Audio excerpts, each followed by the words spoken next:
કેસુડાના પાન જે છે ને 57 પ્રકારના રોગ મટાડે એવું આયુર્વેદ ઔષધ શાસ્ત્રમાં છે.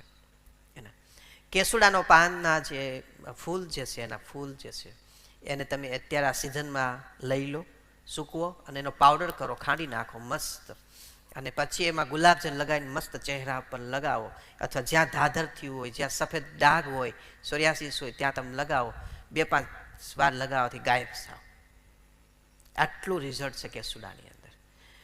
વિશેષ થેલેસમિયાગ્રસ્ત વ્યક્તિઓ માટે પણ સારું છે. જે બહેનોને માસિકની કોઈ પ્રોબ્લેમ્સ હોય, રાઈટ, ગરમીનું પ્રમાણ વધારે એના માટે પણ બહુ સારું છે. જેને રતવા હોય એના માટે પણ કેસુડાના પાનનો રસ અતિ ઉપયોગી છે. તો કેસુડાનો પાન એના ફૂલ છે, પાનની એના ફૂલ એ અદ્ભુત અને અનન્ય 57 પ્રકારના રોગ મટાડે છે. કેટલા? 57 પ્રકારના. અને એનો પાવડર કરીને પીવાય પણ ખરા અને લગાવાય પણ ખરા. આખા શરીરનું સ્નાન પણ કરાય.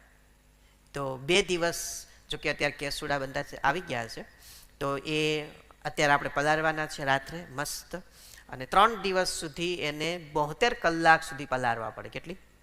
72 કલાક સુધી એને પાણીમાં પલાળીને પછી એનો એક રસ કરીને પછી એનું તમે સ્નાન કરો તો ધી બેસ્ટ ઇફેક્ટ મળે.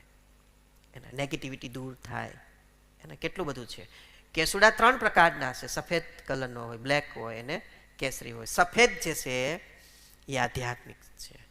સફેદ કેસુડો બહુ બધા લોકોએ સાંભળ્યો હશે. કેટલા લોકોએ નામ સાંભળ્યો? સફેદ એ ના મળે, એ મળે તો એ રૂપિયા બહુ થાય. આટલા બધા ડટ્ટા રૂપિયા થાય. અને એ અમુક કાંઈ નહીં. ઓકે, તો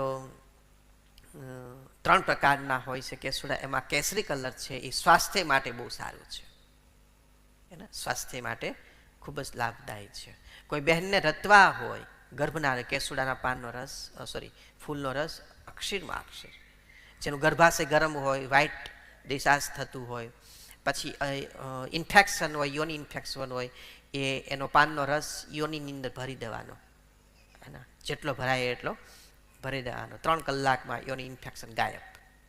આટલું સોલિડ આયુર્વેદ ઔષધ છે આપણી પાસે, પણ આપણે એનો કોઈ ઉપયોગ કરતા નથી. આપણે બધાય એલોપેથી, તાત્કાલિક થાય તો એલોપેથી, ડોક્ટર પાસે રિપોર્ટ્સ પાછળ આપણે રિપોર્ટ્સ કરાવવા છે. એને રિપોર્ટ્સ કરાવવા છે. એને હકીકતે ડોક્ટરનું શું કેવું થાય છે? કાગળિયા ન બોલે, કાળજુ બોલી દે ક્યારેક.